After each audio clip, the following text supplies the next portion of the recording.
ମରିଛନ୍ତି ଯୀଶୁ ଆମ ପାଇଁ, ମରିଛନ୍ତି ଯୀଶୁ ଆମ ପାଇଁ। କାଲବାରି କ୍ରୁଶରେ ରକ୍ତ ଦେଇ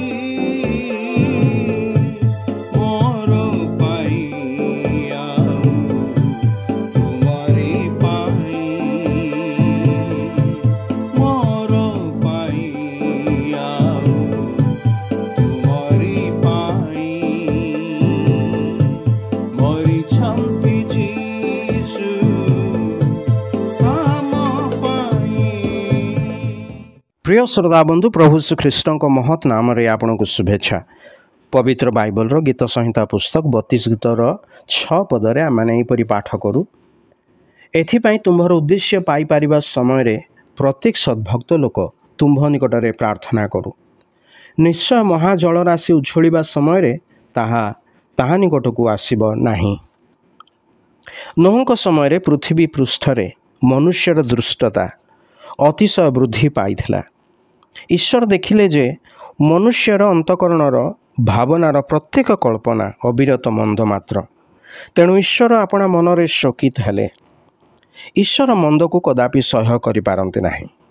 ସେ ପାପକୁ ଘୃଣା କରନ୍ତି। ତେଣୁ ଜଳ ପ୍ଲାବନ ଦ୍ୱାରା ମନୁଷ୍ୟକୁ ବିନାଶ କରିବାର ନିଷ୍ପତ୍ତି ନେଲେ।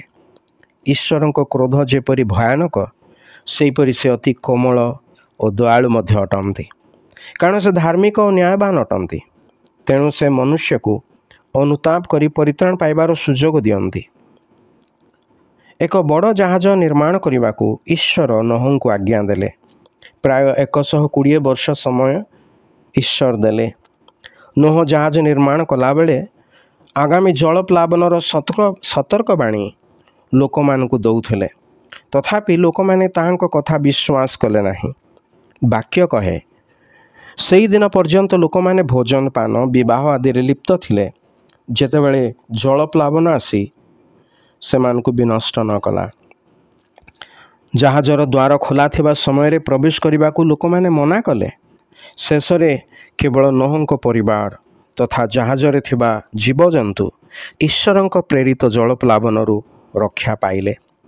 ଈଶ୍ୱରଙ୍କର ବାକ୍ୟ କହେ, ଈଶ୍ୱରଙ୍କ ପୁତ୍ରଙ୍କ ଆଗମନ ସମୟରେ ଠିକ୍ ତଦନୁରୂପ ଘଟିବ। ଈଶ୍ୱର ଜଗତକୁ ପୁନର୍ବାର ଜଳରେ ନୁହେଁ କିନ୍ତୁ ଅଗ୍ନି ଦ୍ୱାରା ନଷ୍ଟ କରିବେ। ସେ ମନୁଷ୍ୟକୁ ପାପରୁ ଫେରି ପରିତ୍ରାଣ ପାଇବାର ସୁଯୋଗ ଦେଇଛନ୍ତି। ପାପୀମାନଙ୍କ ଆଗାମୀ ବିନାଶରୁ ରକ୍ଷା କରିବା ନିମନ୍ତେ ପ୍ରଭୁ ଶ୍ରୀଖ୍ରୀଷ୍ଟ ଏକ ଜାହାଜ ସଦୃଶ ଅଟନ୍ତି। ସେ କ୍ରୁଶରେ ଆମର ମୃତ୍ୟୁ ଗ୍ରହଣ କଲେ, ମୃତ୍ୟୁରୁ ପୁନର୍ଥିତ ହେଲେ। ତାଙ୍କଠାରେ ବିଶ୍ୱାସକାରୀ ପ୍ରତ୍ୟେକ ବ୍ୟକ୍ତି ପାପରୁ ମୁକ୍ତି ଓ ଅନନ୍ତ ଜୀବନ ପ୍ରାପ୍ତ ହୁଏ। ତାହାଙ୍କ ଦ୍ୱିତୀୟ ଆଗମନର ସମୟ ଆସିଯାଇଛି। ଯଦି ତାହାଙ୍କଠାରୁ ଆପଣ ପାପ କ୍ଷମା ନ ପାଇ ଏହି ଜଗତରୁ ବିଦାୟ ନେବେ, ତେବେ ଅନନ୍ତ ଅଗ୍ନିକୁଣ୍ଡ ଅପେକ୍ଷାରେ ରହିଛି।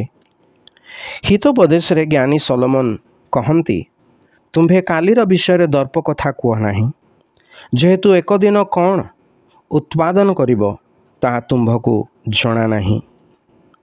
ଏଥିପାଇଁ ପରିତ୍ରାଣର ସୁଯୋଗ ଥିବା ସମୟରେ ଖ୍ରୀଷ୍ଟ ରୂପୀ ଜାହାଜରେ ପ୍ରବେଶ କରି ପରିତ୍ରାଣ ପାଆନ୍ତୁ, ଉଦ୍ଧାର ପାଆନ୍ତୁ। ଈଶ୍ୱର ଆପଣଙ୍କୁ ଏଥିପାଇଁ ସାହାଯ୍ୟ କରନ୍ତୁ।